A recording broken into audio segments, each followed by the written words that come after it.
Hello my dear students, গরমের ছুটি নিয়ে তোমরা প্রত্যেকে বিভ্রান্তিতে রয়েছো। প্রতিদিন সোশ্যাল মিডিয়ায়, কখনো ফেসবুক, কখনো ইউটিউবে তোমরা দেখতে পাচ্ছ গরমের ছুটি 7 দিন বেড়ে গেল, গরমের ছুটি 10 দিন বেড়ে গেল, কিংবা একেবারে আরো 1 মাসের জন্য বাড়িয়ে দিল 30শে জুন পর্যন্ত গরমের ছুটি। প্রশ্ন হচ্ছে যে সত্যি সত্যি কি গরমের ছুটি বাড়লো, কিংবা শিক্ষা দপ্তর থেকে কিংবা আমাদের যে বোর্ড রয়েছে, West Bengal Higher Secondary Council কিংবা ওয়েস্ট বেঙ্গল যে সেকেন্ডারি এডুকেশনের যে বোর্ড রয়েছে, তারা কোনো কিছু ভাবছে কিনা বা তাদের দিক থেকে কোনো নোটিফিকেশন রয়েছে কিনা, মূলত সেই ইনফরমেশনটা ঠিকঠাক দেওয়ার জন্য, কিংবা এই যে গুজবগুলো হচ্ছে এটা কোথা থেকে আসছে, কেন হচ্ছে, গরমের ছুটি বেড়ে যাচ্ছে বা বেড়ে গেল, 16 তারিখে খুলবে, 9 তারিখে খুলবে, কেন হচ্ছে এই ডেটগুলো, সেগুলো নিয়ে তোমাদের কাছে সঠিক ইনফরমেশনটা দেবো। দেখে না, গরমের ছুটি নিয়ে সত্যি সত্যি আমাদের শিক্ষা দপ্তর অর্থাৎ স্কুল লেভেলের যে শিক্ষা দপ্তর রয়েছে দুটো, একটা West Bengal board of secondary education আর একটা West Bengal council of higher secondary education, এই দুজনের তরফ থেকে এখনো পর্যন্ত কোনো নোটিফিকেশন, নতুন কোনো নোটিফিকেশন এখনো পৌঁছায়নি সামার ভ্যাকেশন সংক্রান্ত। অর্থাৎ তোমাদের যেমনটি ছিল 2 তারিখে স্কুল খোলার কথা ছিল, সেমন ভাবেই আগামী সোমবার স্কুল খুলতে চলেছে, যদি না আগামীকাল কোনো নতুন নোটিশ এসে পৌঁছায়। তাহলে এই বিভ্রান্তিটা কেন ছড়াচ্ছে? তাহলে কেনই বা তোমরা এই সোশ্যাল মিডিয়াতে, সেই ইউটিউব হোক কিংবা ফেসবুক হোক, এসব জায়গায় তোমরা বড় বড় করে থাম্বনেল দেখতে পাচ্ছ, গরমের ছুটি বেড়ে গেল, গরমের ছুটি 9 তারিখে খুলছে, গরমের ছুটির পর 16 তারিখে খুলছে, কিংবা জুন মাস টোটাল পুরোটাই ছুটি থাকছে। আর ঠিকই শুনেছো, এগুলো কিন্তু একেবারে ফেক নিউজ নয়।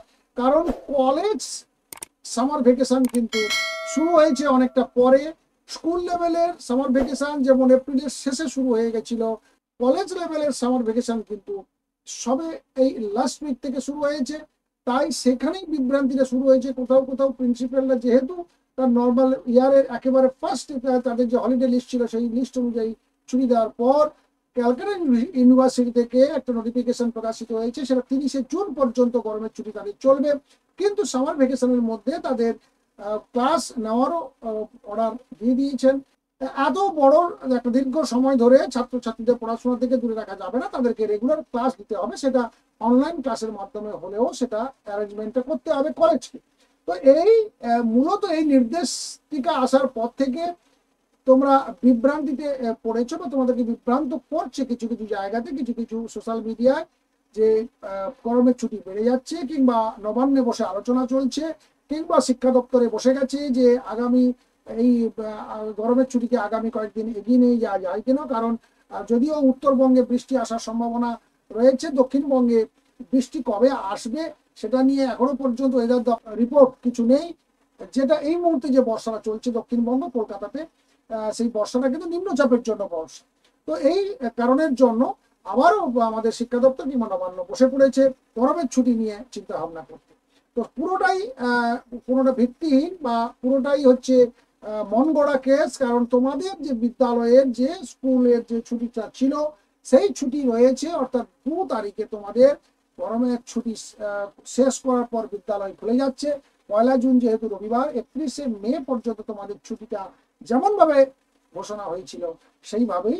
আশা করি আপডেটটি পাওয়ার পর তোমরা অনেকটা নিশ্চিন্ত হলে যে বিদ্যালয়ে 2 তারিখে ঠিকঠাকভাবে তাহলে পৌঁছাতে পারছো। কারণ দীর্ঘ একটা ছুটি গেছে, তোমাদের পরীক্ষা রয়েছে সামনে, সেই পরীক্ষাটা ঠিকঠাকভাবে দিতে হবে, তার জন্য পড়াশোনা দরকার, সিলেবাস শেষ করতে হবে, তার জন্য যথেষ্ট সময় লাগবে। স্কুল খোলাটা ভীষণ জরুরি।